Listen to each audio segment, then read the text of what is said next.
Hello friends, welcome to part 2 of the Maratha reservation case. पहले part में हमने देखा कि केस के क्या मुद्दे थे, कौन कौन से उसमें जज थे, उसके बारे में हमने चर्चा की। दूसरे पार्ट में हम दो मुद्दों को उठाएंगे जो कि सुप्रीम कोर्ट के समक्ष आए। हालांकि पूरा जो है 5 मुद्दा है जो इस श्रृंखला में है, लेकिन पहले हम उन दो मुद्दों को उठाते हैं। तो पहला मुद्दा जो सुप्रीम कोर्ट के समक्ष आया कि क्या जो है इंदिरा साहनी का जो केस है 1992 का, क्या उसे पुनर्विचार करने की ज़रूरत है, क्योंकि in the light of subsequent constitutional amendments, judgments and change society dynamics. जो सोसाइटी का डायनेमिक्स बदला हुआ है, जो अभी हाल में कुछ संविधान संशोधन भी हुए जिसमें जो है इकोनॉमिकल वीकर सेक्शन को भी रिजर्वेशन दिया गया। तो क्या इस सब को देखते हुए जो है जो ज़रूरत है कि हम जो है इंदिरा साहनी के जजमेंट को पुनर्विचार किया जाए और उसको एक बड़े बेंच के पास, यानी एक लार्जर बेंच के पास भेजा जाए। और आपको पता है इस केस में भी जो है मराठा को जो रिजर्वेशन मिला था वो 50% से के एडिशन में था, यानी जो पहले से 50% मिल रहा था रिजर्वेशन, उसके ये एडिशन में था। तो ये भी प्रश्न था कि इस केस में भी चूँकि 50% से ज़्यादा रिजर्वेशन है और इंदिरा साहनी में कहा गया ही था कि 50% से ज़्यादा का रिजर्वेशन आप नहीं दे सकते हैं, तो क्या पुनर्विचार करने की आवश्यकता है in the light of the constitutional amendment, judgments and change social dynamics of the society etcetera. So that was the question here. इस प्रश्न का उत्तर देते हुए माननीय 5 जजेस जो इस केस में थे, उन्होंने यह निर्णय दिया कि यह ज़रूरत नहीं है कि आप पाँचों जज ने कहा कि ये ज़रूरत नहीं है कि आप इसको लार्जर बेंच के पास भेजें। पहला जो इसके पक्ष में उन्होंने तर्क दिया कि 50% का जो लिमिट है ये जो है संविधान में रिकग्नाइज्ड है, कॉन्स्टिट्यूशनली रिकग्नाइज्ड है, और इसके लिए उन्होंने अनुच्छेद 16(4)(b) का उल्लेख किया।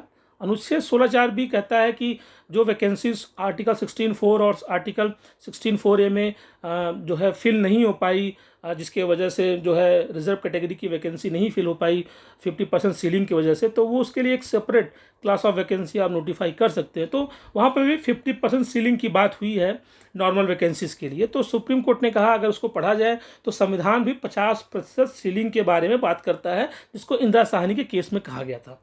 दूसरी बात उन्होंने कहा कि जो इंदिरा साहनी का निर्णय वो हम पे बाइंडिंग है, वो आर्टिकल 141 का है, वो एक बड़ी बेंच का निर्णय है, तो हम उसको बाइंडिंग मानते हैं।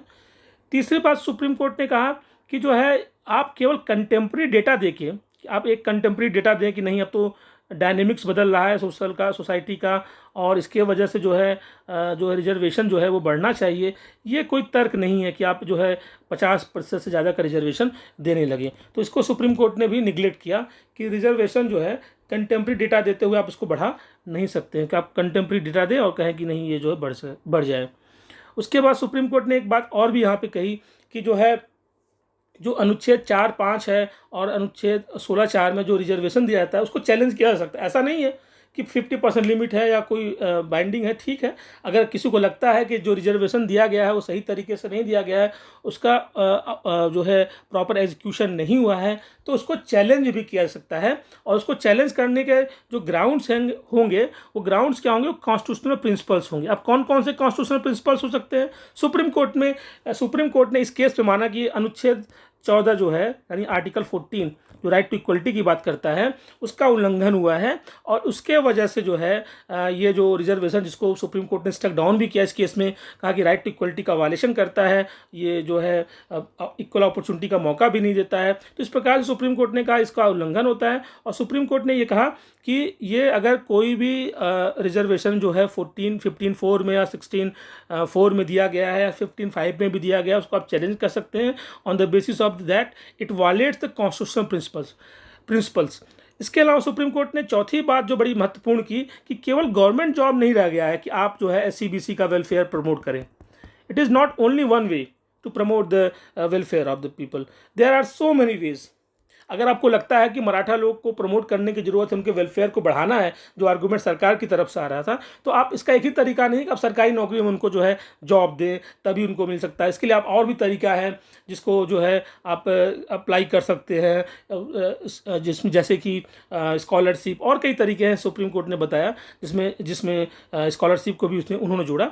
तो इस प्रकार से केवल गवर्नमेंट जॉब पे आप सोचें कि गवर्नमेंट जॉब से ही SCBC कैटेगरी का वेलफेयर होगा, ये केवल एक एक मीन्स नहीं है, there are so many means which are available for the state. So इस प्रकार से सुप्रीम कोर्ट ने कह दिया फाइनली कि जो है यह जो इंदिरा साहनी का निर्णय है इससे पुनर्विचार करने की ज़रूरत नहीं है और इसे एक लार्जर बेंच के पास भेजने की भी ज़रूरत नहीं है।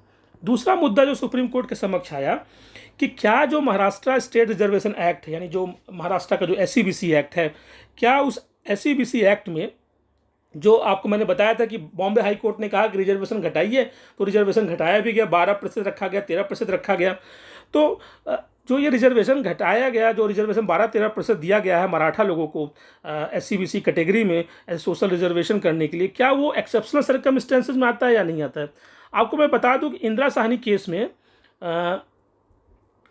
केस में जो है जस्टिस जीवन रेड्डी ने एक सर्कमस्टेंसेज को डिस्कस किया है। जस्टिस जीवन रेड्डी जो थे उन्होंने कहा था कि अगर कुछ चीज़ ऐसी होती है जो पैरा 810 में इस केस के है, इंदिरा साहनी के केस में, अगर कुछ एक्सेप्शनल होगा तभी जो है 50% का जो लिमिट है जो रिजर्वेशन का, तभी रिजर्वेशन आप बढ़ा सकते हैं। अब प्रश्न आता है कि क्या वह क्या एक्सेप्शनल सर्कमस्टेंसेज है जिसकी बात जस्टिस जीवन रेड्डी ने किया है, और क्या वो एक्सेप्शनल सर्कमस्टेंसेज जो है क्या वो फुलफिल करता है ये मराठा कम्युनिटी, जिस एक्सेप्शनल सर्कमस्टेंसेज की बात जस्टिस जीवन रेड्डी ने किया है इंदिरा साहनी में केस में, क्या वो एक्सेप्शनल सर्कमस्टेंसेज इस केस में, जैसे कि इस केस में मराठा लोग फुलफिल कर पा रहे हैं उस टेस्ट को, वो जो एक्स्ट्रा ऑर्डिनरी टेस्ट है। देखते हैं इस पर क्या कहा सुप्रीम कोर्ट के जजेज ने।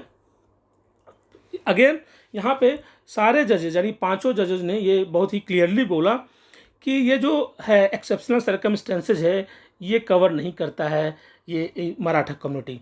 और वो क्या एक्सेप्शनल टेस्ट है, क्या वो एक्स्ट्रा ऑर्डिनरी टेस्ट है, उसको भी सुप्रीम कोर्ट ने यहाँ पर डिस्कस किया है। सुप्रीम कोर्ट ने कहा कि reservation can go beyond 50% only in exceptional cases. अपवाद की स्थिति में ही जो है 50% से ज़्यादा का आरक्षण हो सकता है। और इसके बारे में जस्टिस जीवन रेड्डी ने पैरा 810 इंदिरा साहनी के केस में डिस्कस किया है। और क्या कहा है उसमें कुछ, चूँकि बड़ा पैराग्राफ है तो मैं उसमें से कुछ इंपॉर्टेंट लाइंस को यहाँ पे रखा हूँ, कुछ वर्ड्स को रखा हूँ। On being out of the main stream of national life, तो उन्होंने कहा ऐसे लोग जो बहुत ही रिमोट एरिया में रहते हैं, जिनके पास संसाधन जो है सारे रिसोर्सेज इजीली अवेलेबल नहीं है, जो पहाड़ों में रहते हैं या बहुत ही रिमोट एरिया में रहते हैं, जो मेन स्ट्रीम लाइफ में नहीं रहते हैं, अगर उनको प्रमोट करने की ज़रूरत पड़ी और लगता है कि वहाँ पे रिजर्वेशन ज़्यादा होना चाहिए, वहाँ पे ज़्यादा रिजर्वेशन बढ़ना चाहिए, तो उस केस में, उस दशा में जो है रिजर्वेशन 50% से ज़्यादा हो सकता है। और ये एक्स्ट्रा ऑर्डिनरी टेस्ट है, अगर इस प्रकार का टेस्ट फुलफिल कोई करेगा तभी 50% से ज़्यादा का जो है जो लिमिट है उससे ज़्यादा का जो है रिजर्वेशन दिया जा सकता है। अब सुप्रीम कोर्ट ने कहा, क्योंकि इस केस में जो है महाराष्ट्र सरकार ने एक आर्गूमेंट दिया, उन्होंने कहा कि महाराष्ट्र स्टेट में जो है जो SCBC है बैकवर्ड क्लास की जो पॉपुलेशन है वो 80% है, और 80% है तो और रिजर्वेशन 50% है बैकवर्ड क्लास के लिए। तो उनका कहना था कि 80% पॉपुलेशन है और रिजर्वेशन जो है वो 80% पॉपुलेशन है और रिजर्वेशन 50% है, तो ये बड़ा मिसमैच कर रहा है आपस में डेटा और जो है रिजर्वेशन का जो लिमिट है। सुप्रीम कोर्ट ने कहा ये कोई तरीका नहीं है कि आप जो है रिजर्वेशन इस आधार पर बढ़ा दें कि 50% पॉपुलेशन जो है वो बैकवर्ड क्लास है और रिजर्वेशन 50% है।